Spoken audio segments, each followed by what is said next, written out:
Oi, turma, como estão?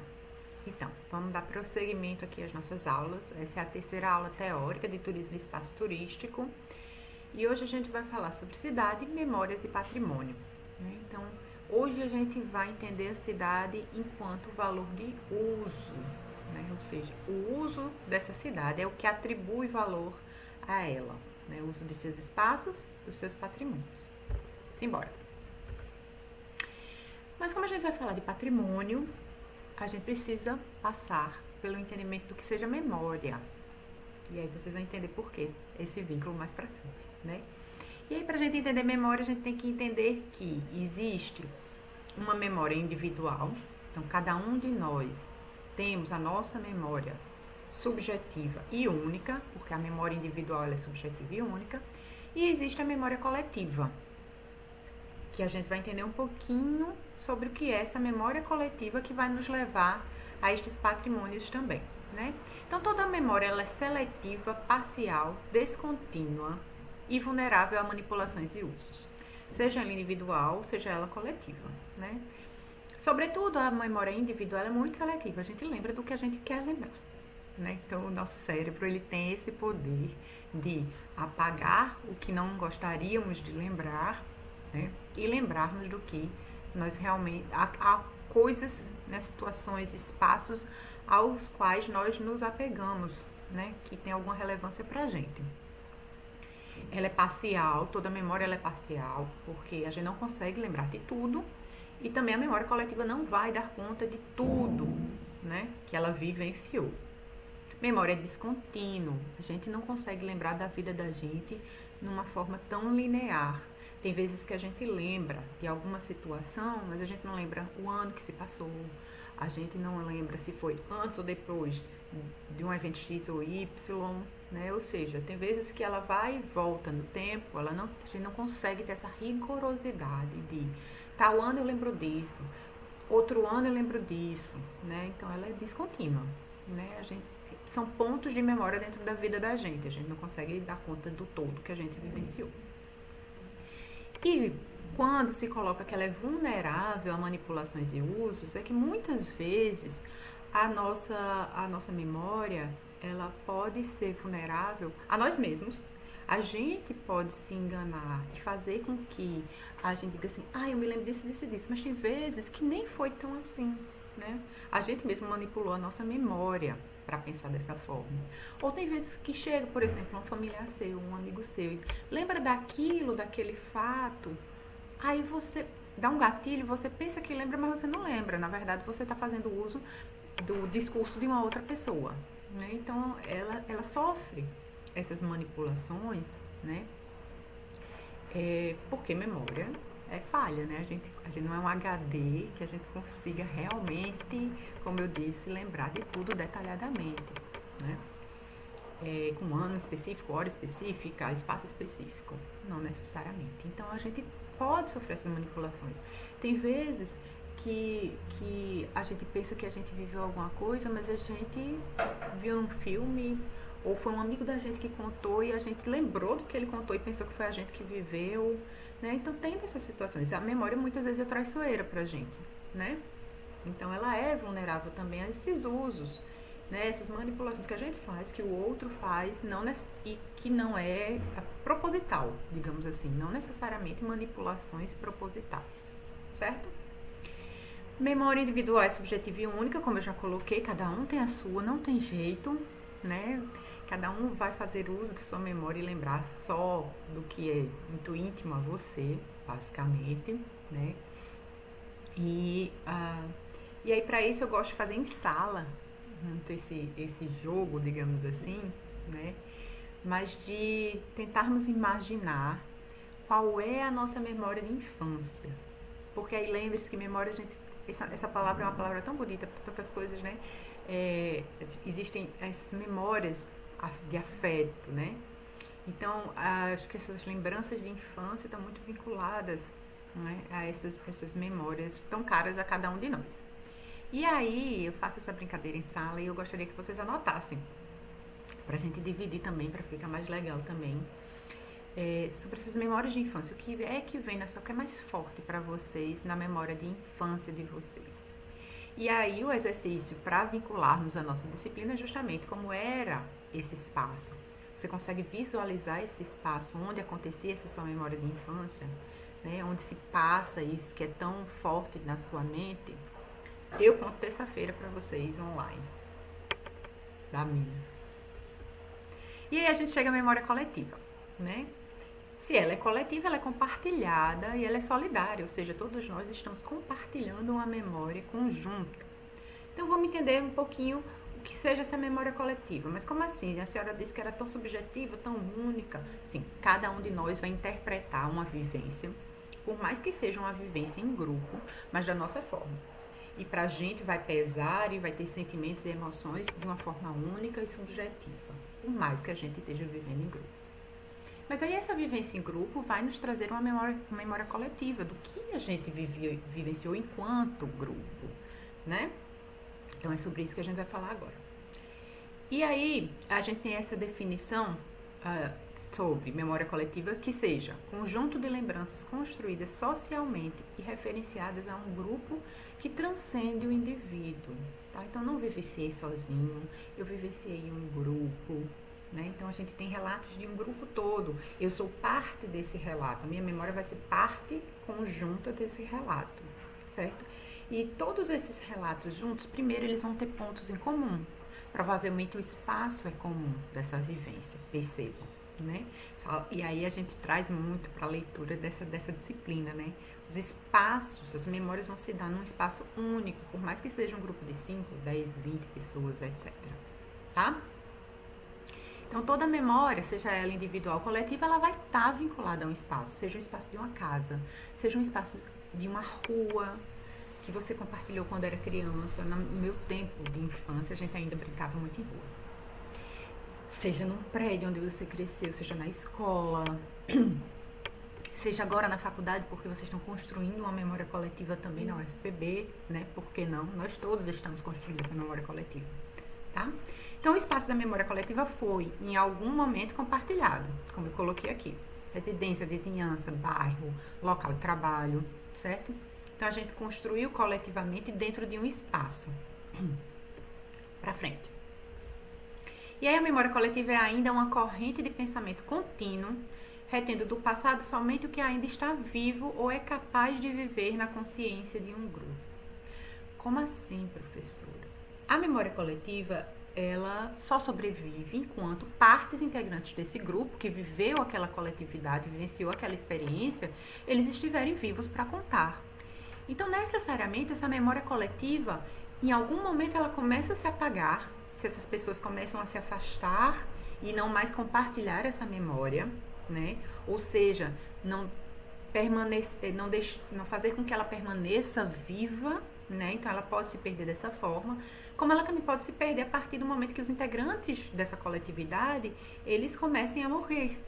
E aí, as memórias vão embora com eles, certo? Por isso, né, os autores comentam que a memória coletiva é uma memória viva, porque ela só sobrevive enquanto as pessoas que vivenciaram ainda estejam vivas, certo? É diferente de uma memória histórica. A memória histórica diz respeito justamente ao quê? A essa memória coletiva, quando ela começa a se apagar, ela pode ser transformada em memória histórica, através de relatos, através da documentação desses relatos, seja em vídeo, em livros, resenhas, artigos, etc., programas televisivos, tá? Então, a memória histórica, ela vai perpetuar essa memória coletiva que começa a se apagar, né? Então, é importante que a gente transforme a memória coletiva em memória histórica antes que ela se apague, tá? Então, memórias coletivas se eternizam mais via registros, documentos, do que em formas materiais inscritas na paisagem. São estes grupos que preservam a memória da cidade. Então, são grupos que ainda vivem, que são capazes de contar, por exemplo, relatos, né, do que aconteceu numa praça, da transformação que passou urbano, da transformação que passou um bairro, ou como uma avenida foi aberta e se transformou, né? Por exemplo, a Avenida Epitácio Pessoa, ela é aberta já na década de 70, né? Então, João Pessoa já tem muitos anos de vida quando a Epitácio Pessoa ligou o centro à praia. Então, imagine essas pessoas que ainda são vivas, muito possivelmente, né? Porque é muito recente, que viram essa transformação de uma avenida e de uma cidade toda, com a construção, a abertura dessa avenida, né? E, obviamente, a Epitácio Pessoa primeiro foi aberta em barro, depois em paralelepípedo, para chegar ao que a gente tem hoje, né? A esse nível de asfalto que a gente tem hoje, né? Com várias faixas e vários usos, etc. Tá? Ela era residencial, hoje ela é basicamente comercial, né? Então, essa é uma memória coletiva de pessoas que puderam vivenciar isso, né? Que quando elas se tornam um documento, quando esses relatos vão para documentos, passa a se ser uma memória histórica. Então, quando uma lembrança já não se sustenta por si mesma na consciência dos grupos, é comum que seja registrada, tornando-se a memória histórica. E aí, essa memória, essa relação memória e história, né, gente? É diferente da memória, que é muito subjetiva. A história ela é objetiva, né? Não tem como a gente subjetivar uma história. Não, fato é fato. Então, história conta fatos que aconteceram. Então, a história precisa ter um rigor de cientificidade que tragam fatos verdadeiros, ocorridos, né? Preciso desse rigor científico para contar uma história. História precisa dar conta do que foi esquecido, né? Então, justamente naquele ponto de trânsito que eu posso perder a minha memória coletiva e por isso eu transformo em memória histórica, né? Significa o quê? Que eu não vou deixar que seja esquecido. Então, se os grupos passaram, se a memória coletiva se foi porque todos morreram, eu tenho no relato histórico, né? Isso que já foi esquecido porque os grupos já não sobreviveram. E eu posso dar conta disso que foi esquecido, né? Porque é de um tempo bastante passado. Então, eu posso dar conta, enquanto história, né, do que se passou 1 século, 2 séculos atrás, porque eu não tenho mais pessoas sobreviventes, né, que possam me contar oralmente, digamos assim, essa memória coletiva. Então, eu tenho uma memória histórica para isso, né? E a história precisa iluminar as memórias, porque muitas vezes o que acontece? A memória da gente, como eu disse, é muito falha. Ela não tem uma continuidade e ela pode ser muito vulnerável também a manipulações. Então, eu posso até lembrar de um fato histórico, de uma guerrilha, de um conflito que passou, mas, primeiro, é difícil que eu saiba todo o contexto e é difícil que eu tenha uma memória muito completa sobre isso, documental sobre isso. E para isso a história serve. Por quê? Porque ela retifica omissões e erros também, né? Então, se a minha memória não vai alcançar todos os pontos de vista, por exemplo, de um conflito que sucedeu. Para isso eu tenho a história que me conta, né? Que vai poder retificar as omissões que eu não vivi, que eu não visualizei, etc. E alguns erros que eu possa cometer também via pensar, certo? Para frente. E aí a gente tem as memórias das cidades, né? Que são, obviamente, construídas também de memórias coletivas. Então, para além da capacidade de lembrar de indivíduos ou grupos, a memória coletiva diz respeito ao estoque de lembranças que estão eternizadas na paisagem ou nos registros de um determinado lugar. Lembranças essas que são agora objeto de reapropriação por parte da sociedade. Então, muitas vezes, essas memórias elas se tornam patrimônio, né? Como assim, professora? Muitas vezes, essa memória coletiva nos conta de fatos que ocorreram em determinado espaço. E esse determinado espaço, muitas vezes, se torna patrimônio pelo acontecido, pelo processo coletivo, social que aconteceu, que se deu ali. E não necessariamente por conta da arquitetura de um prédio. Ela não é estática, né? O que traz o fator preponderante para tornar-se patrimônio em certas situações não é necessariamente a arquitetura de um prédio, e sim o que aconteceu naquele espaço, né? Então, muitas vezes, essas memórias coletivas, elas sim vão se eternizar no espaço, porque a gente vincula o acontecido a um determinado lugar, e esse lugar pode se tornar patrimônio. E aí, já que a gente vai falar de patrimônio, eu trouxe 2 conceitos, né, o da Unesco, né, uma instância maior, e a do IPHAN, a nível nacional, mas a gente não vai se debruçar no conceito de patrimônio porque vocês têm uma disciplina específica sobre isso, né? Então, só para iluminar aqui, para lembrar vocês, para aqueles que ainda não pagaram a disciplina de História e Patrimônio Histórico, né? Eu coloquei aqui para vocês. Então, segundo a Unesco, o patrimônio é o legado que recebemos do passado. Vivemos no presente e transmitimos às gerações futuras. Nosso patrimônio cultural e natural é fonte insubstituível de vida e inspiração. Nossa pedra de toque, nosso ponto de referência, nossa identidade. Já o IPHAN, o Instituto Patrimônio Histórico e Nacional, Arquitetônico Nacional, né, diz o seguinte: a Constituição Brasileira de 1988 conceitua patrimônio cultural como sendo os bens de natureza material e imaterial, tomados individualmente ou em conjunto, portadores de referência à identidade, à ação, à memória dos diferentes grupos formadores da sociedade brasileira.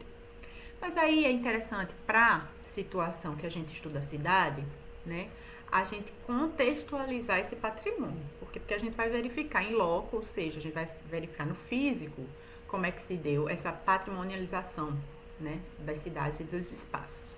Então, lá na Carta de Burra, né, redigida pelo Conselho Internacional de Monumentos e Sítios, o ICOMOS, define-se preservação como manutenção no estado da substância de um bem e a desaceleração do processo pelo qual ele se degrada. Por que eu estou dizendo isso? Porque, a princípio, o patrimônio, ele foi tido, né, ele foi absorvido na sociedade com essa visão de preservação. Então, essa visão de preservação, esse conceito de preservação me dizia o quê? Eu não posso fazer uso desse patrimônio porque ele tem que se manter intocável para ele se manter preservado, certo? Então, as primeiras políticas para o patrimônio protegiam basicamente edificações, estruturas e artefatos individuais, possuindo caráter imobilista. O foco era na limitação à mudança. Então, se eu quero preservar, à medida que eu torno um determinado espaço, prédio, utensílio, um patrimônio, eu deixo ele lá quietinho, eu não faço uso dele para que ele assim possa se preservar. Mas aí a gente sabe que o que acontece. Uma vez que a gente diz assim, isso é patrimônio, esse prédio é patrimônio, e vocês não podem fazer uso, não podem tocá-lo, não podem modificá-lo, etc. E tem que preservar, a gente sabe o número de problemas que surgem a partir daí. Sobretudo quando esse patrimônio está na mão de pessoas privadas, é um patrimônio privado, e que precisa obrigatoriamente ser preservado porque foi tombado. E aí no Brasil, o tombamento foi um instrumento introduzido nos anos 30 para proteger o que eles denominavam bens excepcionais, basicamente bens, né, Vamos lá, gente, problemas técnicos. Voltando para onde a gente estava, né? Então, no Brasil, o tombamento foi esse instrumento introduzido nos anos 30 para proteger esses bens, como eu estava colocando, excepcionais, mas que são móveis, né? Até então, que são materiais. Até então, a gente não tinha o tombamento de bens imateriais, tá? Mas aí, quais são esses problemas, né?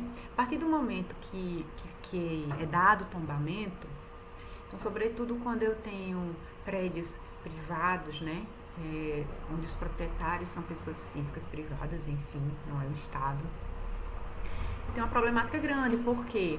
Porque se eu não posso utilizar e se eu não posso modificar, né? Eu acabo tendo em minhas mãos um elefante branco. E aí, como é que eu soluciono isso? Muitas vezes, lamentavelmente, o que acontece? Esses donos não preservam, não cuidam, não nada, já que eles também não podem fazer nenhuma modificação, nem uso, e aí eles abandonam e deixam esse patrimônio simplesmente ruir, né?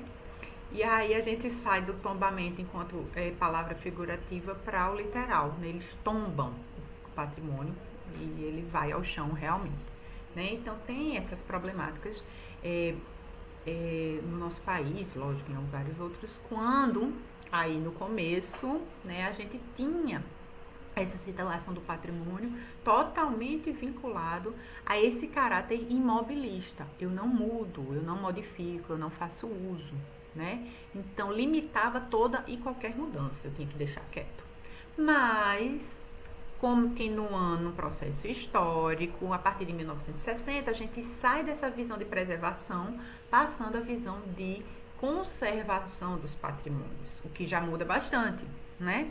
Porque quando a gente trata da conservação, a gente vai dar um uso a esse patrimônio, porque a gente percebe que, na verdade, a mudança ela é natural da coisa. As sociedades mudam, os fluxos de pessoas mudam, os fluxos financeiros econômicos mudam, e necessariamente a gente precisa adequar também os nossos espaços físicos para isso. Se não adequarmos no sentido de derrubar, porque a gente precisa preservar, e deve preservar inclusive, né? Claro, devemos preservar nossos prédios que têm em si memórias coletivas, que carregam consigo memórias coletivas, que são importantes também arquitetonicamente, esteticamente. Então, a gente precisa fazer o quê? Uma gestão dessa mudança. Então, o conceito de conservação passa por aí, né? Então, a gente vai fazer o quê? Uma melhor gestão dessa mudança que é natural, certo? Então, conservação e desenvolvimento, aí a gente já pula para um outro estágio, né? Conservação e desenvolvimento das áreas conservadas não tem vínculo no primeiro momento, só vai vir essa relação de conservação e desenvolvimento após 1975, tá? E o que significa isso? A partir de 1975, além de eu possibilitar, né, esses outros usos, essas modificações de uso, eu começo a incentivá-los também e compreender que faz parte de um desenvolvimento socioeconômico das minhas cidades, tá? Então, a partir de 1980, esforços são feitos para gerar investimentos e desenvolvimento econômico que fomentassem a conservação dessas áreas. Então, para além de eu já possibilitar os novos usos, né, eu também começo a tentar fomentar esse novo uso, fazer com que nessa minha gestão visando a conservação, ela também possibilite o desenvolvimento e a autossustentação desses patrimônios, né? Então, eu formulo políticas para que eu possa, com essa conservação do patrimônio, também gerar renda, né? Que ele possa se desenvolver e se autossustentar por si só, tá? E aí, vamos à frente na história.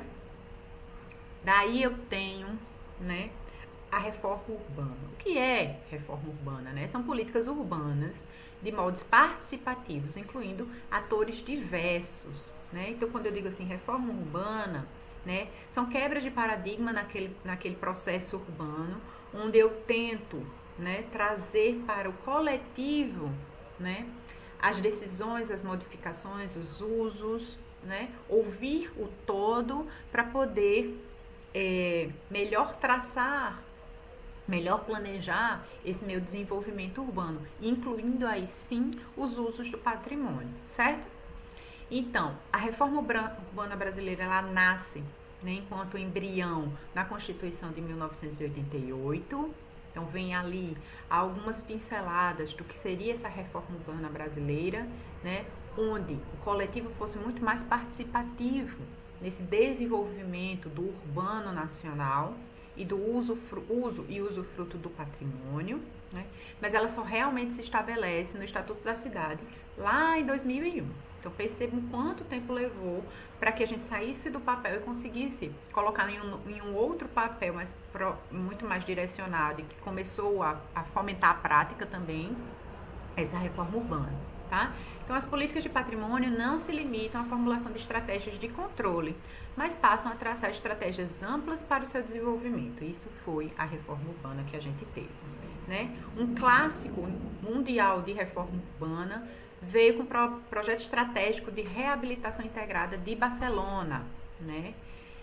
Que a gente vai se debruçar muito mais sobre as consequências disso mundo afora, né? Como isso repercute no Brasil e em vários outros espaços do mundo. Daqui para frente vocês vão ouvir falar bastante nesse projeto. Bom, então essa reabilitação integrada foi o quê?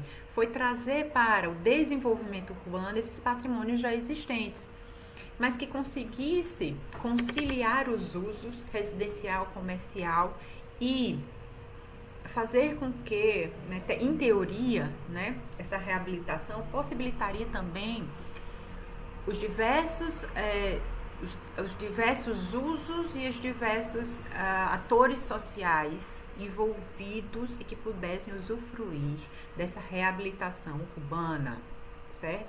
E quando eu digo isso, percebam que as classes sociais se mesclam ali e têm o direito de usufruir desse espaço urbano que está sendo reabilitado. Então, em teoria é isso, e a teoria é bem bonita. A gente vai ver, sobretudo na próxima aula, que não é bem assim. Mas enquanto teoria é isso, né? Eu possibilitar um uso democrático, um uso coletivo, uma participação coletiva no desenvolvimento desses espaços, incluindo espaços patrimoniais também, prédios patrimoniais, certo? Então, essa reabilitação integrada, faz o quê? Ela une projetos urbanísticos, culturais, socioeconômicos e desenvolvimento social, né? Além de incorporar as parcerias público-privadas. Isso tudo num bolo de um projeto bem bonito, na teoria, de reabilitação integrada, né?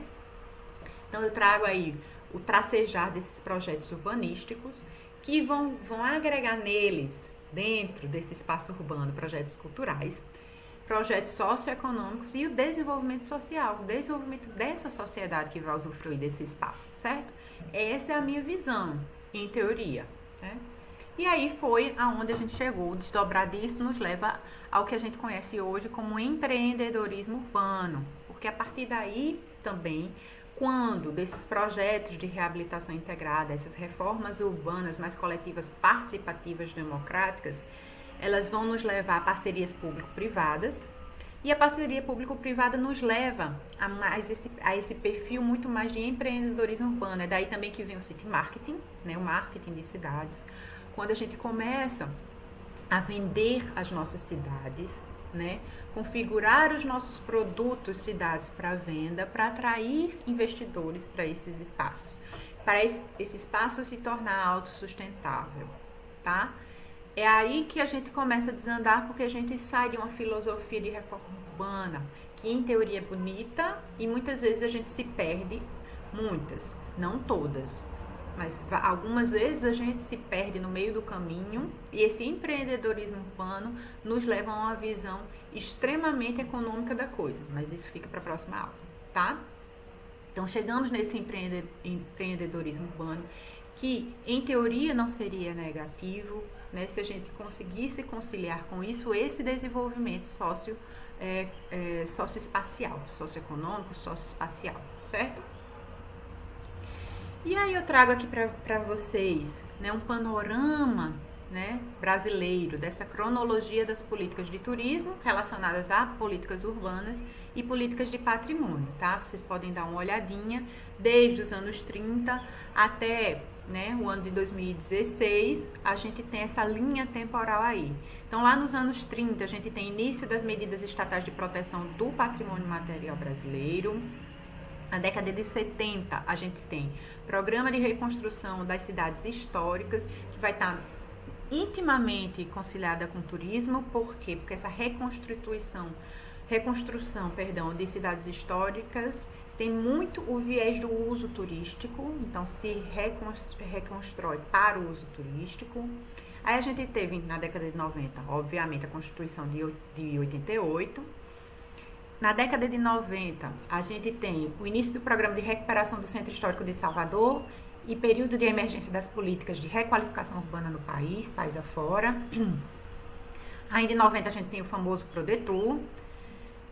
E na década de 90 ainda, a gente tem o PNMT, que vocês já estudaram. Depois a gente tem o programa Monumenta Brasil, também em cima da recuperação de patrimônios, de áreas patrimoniais, que tem totalmente também esse viés do turismo.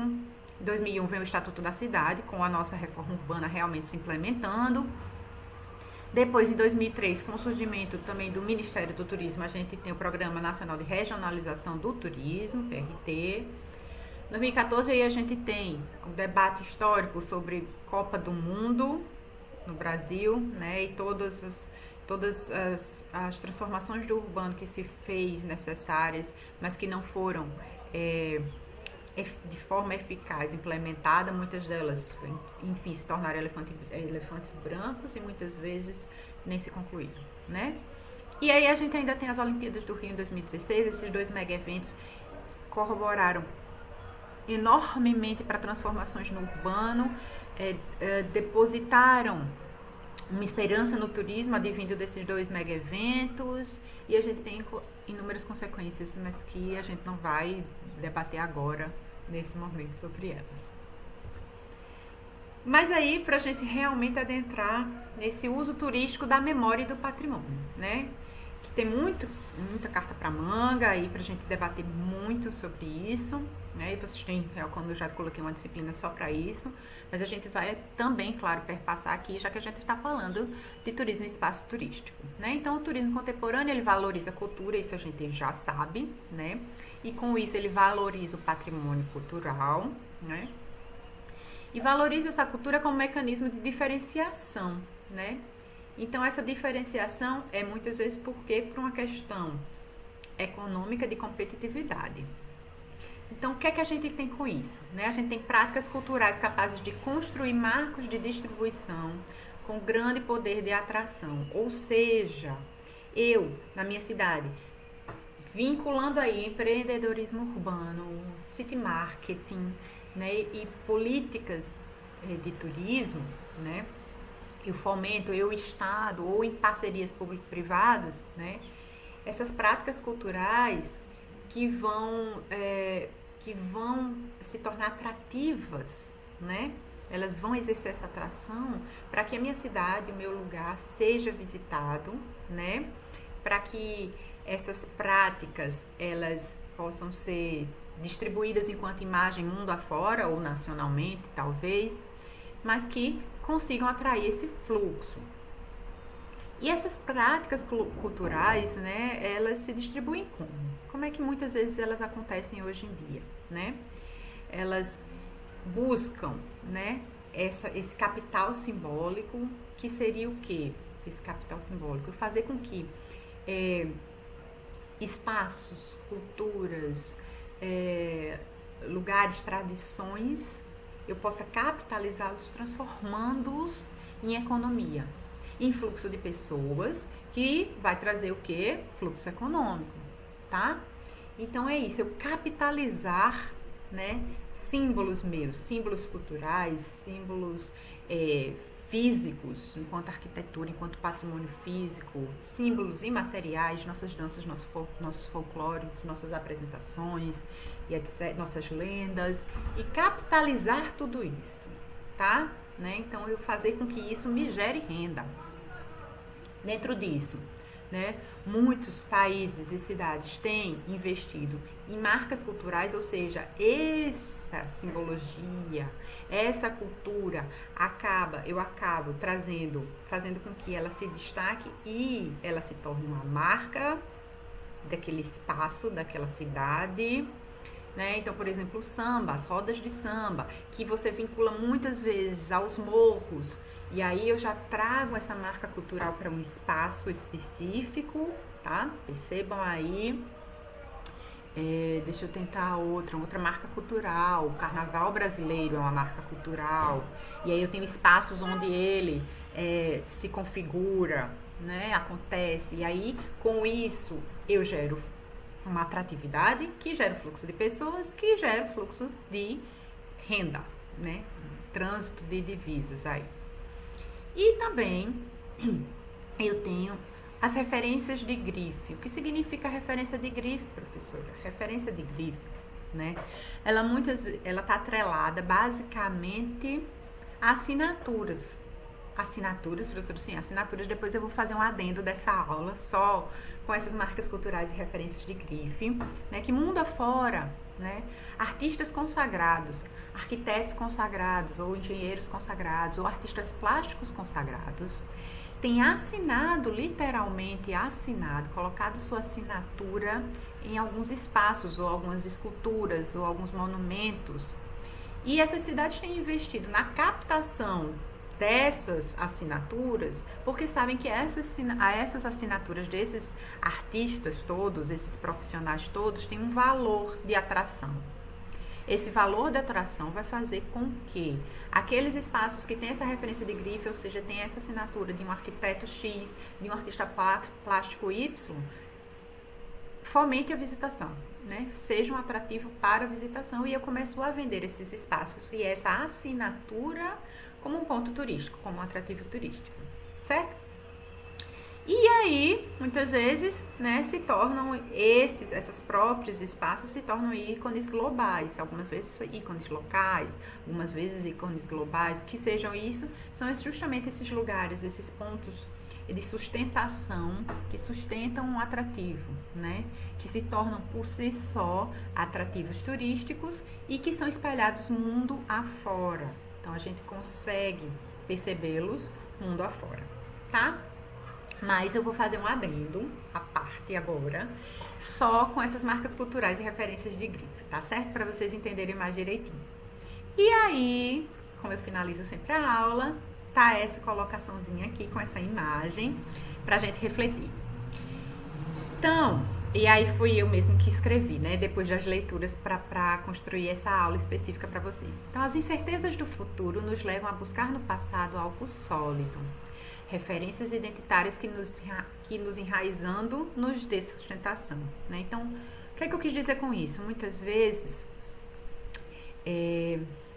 esse fluxo de informações, essa loucura que a gente vivencia, esse frenesi, né? Essas incertezas sobre o futuro, né? O futuro é muito incerto e muitas vezes a gente se apega ao passado porque o passado é algo concreto. Ele já passou, ele está ali. E ele é a minha segurança, né? Ele é a raiz que eu tenho. Porque o futuro eu não sei. Do futuro eu realmente não sei o que vai acontecer.